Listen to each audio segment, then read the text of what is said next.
This lesson is on solving simple equations. Your essential question here is, how can you use inductive reasoning to discover rules in mathematics? And how can you test a rule?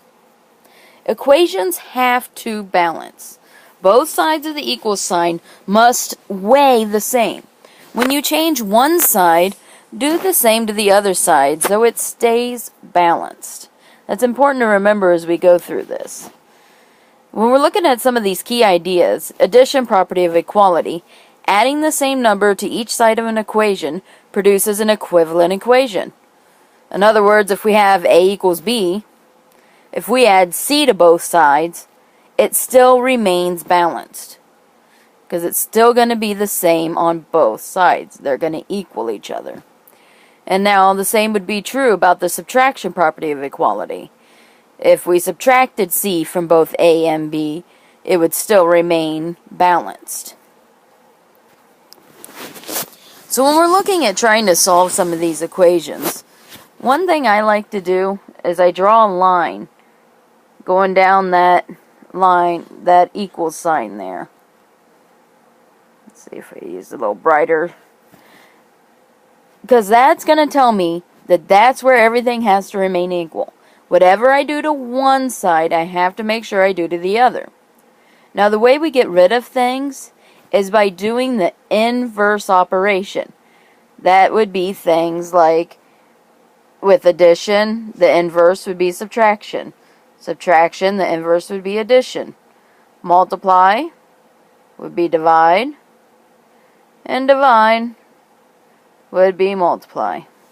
Those are inverse operations. So if we're looking here at our first one, we have x minus 7 equals negative 6. So to do this, all I've got to do is the opposite. If you look right here, you always look at what is on the side with the x, the variable. I am subtracting 7. So the opposite or inverse of subtracting 7 is to add 7.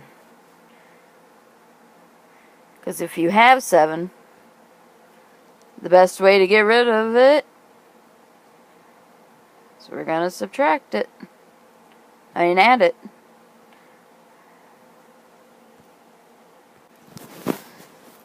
So negative 7 plus 7 is going to cancel out, and I'm left with just an x on this side.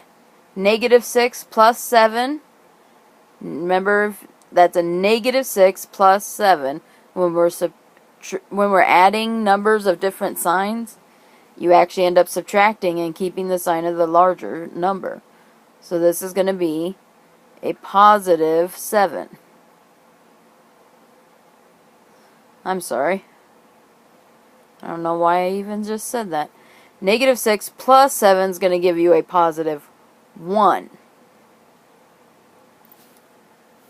So x equals 1. Now, if you were to check that, all you'd have to do is put the number in and check to see if it's true. If you have 1 minus 7, does that equal negative 6? Yep, it does. So that's true. So let's try this next one. Again, we'll draw our line. We are adding right now, so the inverse of adding is to subtract 3.4. Remember, you're always looking at what is added or subtracted to the variable.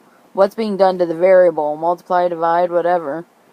So those will cancel out and we have y, because your whole point is to isolate the variable. Now if you take 0.5 and subtract 3.4, negative 2.9. So y equals negative 2.9. So if we're looking here now, we want to get rid of our variable. Our variable here is h, not the pi. Pi is an actual number. Pi symbolizes, 3.1415, on and on and on. So to solve this, right now we're adding 2 pi to it. So we do the inverse, which is to subtract 2 pi. Subtract from one side, do to the other. Those will cancel out, and I'll be left with h equal to 1 pi, or just pi. Now when you're looking at multiplying, it's the same kind of thing. If you're multiplying, you have to multiply on the left, then the same thing you multiply on the right. Same for divide. If you divide on the left, divide on the right, as long as you're not dividing by 0, because that can't be done. So when we're looking at these, again, just draw our lines. Now this one can get a little tricky because it's actually a fraction that's by the end. Remember, when there's no symbol, really what you're doing is multiplying. So you technically should be dividing by -3/4. But if you remember back to fractions, whenever you divide by a fraction, you actually get rid of it by multiplying by its reciprocal, or the number flipped over. So a -4/3. Because we flipped it upside down. So times a -4/3. So those will cancel out, and I'll have n equals 2 2/3. Now looking at this one here, again, we're just going to be drawing our line down the equal sign, do to one side, do to the other. Right now, remember, no operation going on. You'll actually be dividing by, well, let's see, pi or x. Remember, pi represents a number, so that's what we're moving over, is pi. So divide by pi, those cancel out, and I'm left with x equals 3. Which of course makes sense, because if you have pi times 3 equals 3 pi, yeah, it's obviously true. 3 pi equals 3 pi.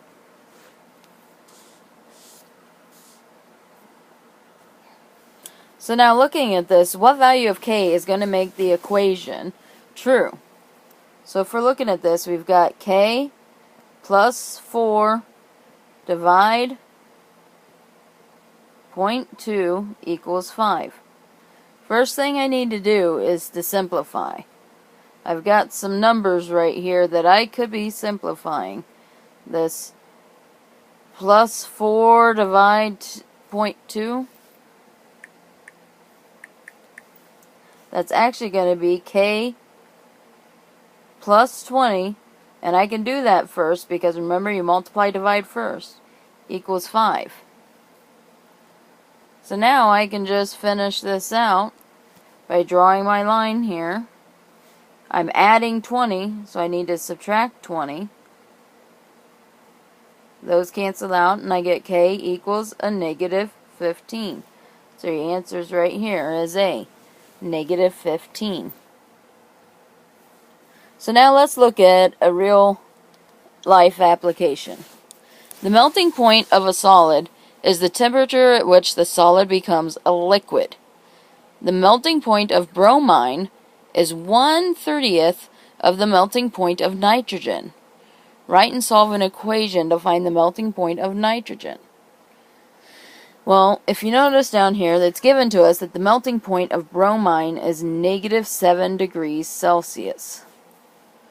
So to figure this out, we're going to kind of write down in words what we're looking at.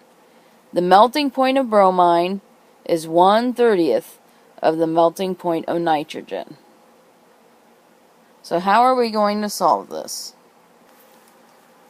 So we're going to let N be the melting point of nitrogen.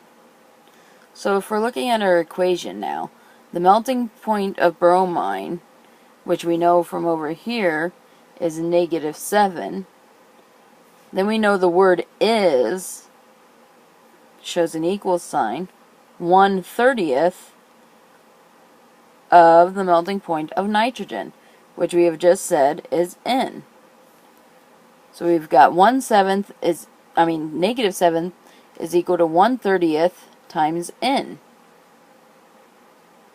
Now to get rid of 1/30th, what you're going to need to do is multiplied by the reciprocal. The reciprocal of 1/30th, if you flip it upside down, is just going to be 30. And remember, whatever you do to one side, you have to do to the other. So 1/30th is going to cross out, and you're left with N, standing for the melting point of nitrogen, over here, and negative 210 over here. So that is going to tell us that the melting point of nitrogen is negative 210 degrees Celsius. Go ahead and finish the problems at the bottom, show your notes to me, and get started on the Clever assignment.